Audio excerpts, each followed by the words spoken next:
करावी लागली हे आपण फक्त वर्तमानपत्रातनं वाचलेलं असतं. तो म्हणजे वक्फचा कायदा. फार कमी लोकांना याची माहिती असते. वक्फ हा अरेबिक शब्द आहे. वक्फचा मूळ अर्थ आहे राहणे आणि दुसरा अर्थ आहे इस्लामला किंवा अल्लाला दान केलेली गोष्ट. 1954ला हा कायदा आला. फाळणी नंतर पहिल्यांदा लियाकत अली आणि नेहरूंमध्ये निर्णय होऊन की इथल्या सोडून गेलेल्या मुसलमानांच्या जमिनी ह्या त्या कायद्यानुसार वक्फ बोर्डाकडे दिल्या जाव्यात आणि तसाच कायदा हिंदूंसाठी पाकिस्तानात करावा असा निर्णय झाला. पुढच्या 6 वर्षात पाकिस्तानच्या जे हिंदू वाचून, कारण बहुतेक सगळ्या ट्रेन फ्रॉम पाकिस्तान बघाल तर लक्षात येईल फक्त रक्ताच्या मांसाचे चिखलच दिल्लीपर्यंत पोहोचले होते लाहोर. रावी पारसारखी गुलजारांची कथा वाचली की कळतं की काय अवस्था होती. पण जे वाचून आले त्यांच्या इस्टेटी ज्या जप्त झाल्या त्या सगळ्या पाकिस्तानने ताब्यात घेतल्या आणि एकही तिथल्या संस्थेला दिली नाही. आपण कायदा पाळला, वक्फ बोर्डाकडे काही जमिनी दिल्या आणि त्यानंतर वक्फचा नियम आला.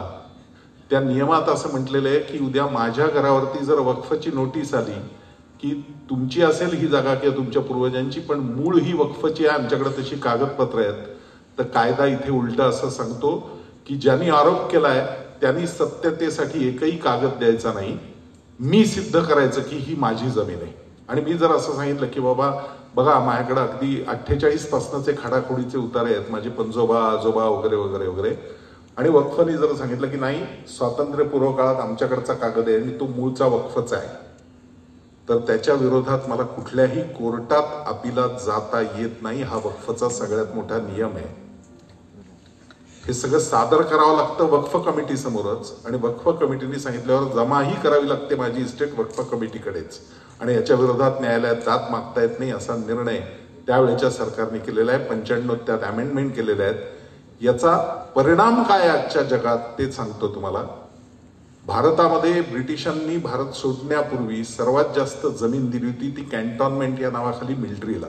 आजही त्यांच्याकडे सर्वात जास्त आहे. 2 नंबरवरती दिली होती रेल्वेला आणि 3 नंबरवरती दिली होती सहकार खात्याला. ती जाऊन आज भारतात 3 नंबरवरती वक्फची जमीन आहे. किती आहे?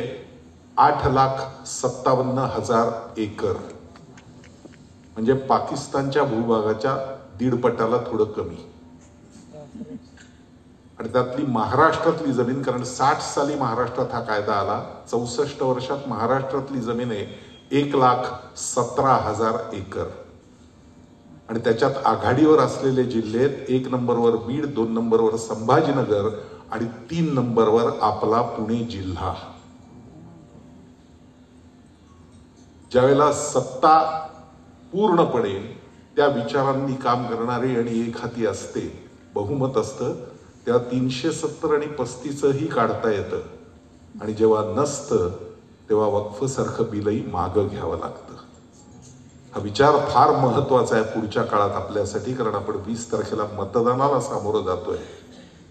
एवढंच लक्षात ठेवा, कृष्णाने सांगितलं होतं तसं की धारयती ती धर्म, हा धर्म टिकला तर सगळं टिकतं, धर्म नाही टिकला तर हातातली रोटीही हिसकावली जाते, कपडे ओरबाडले जातात, अत्याचार होतात आणि छप्पर फाडलं जातं. त्यासाठी तरी आपल्याला कृष्ण नीती आवश्यक, बाकी सांगायची गरज नाही. आपण सगळेजण ती पाळाल एवढीच दिवाळीच्या निमित्ताने अपेक्षा.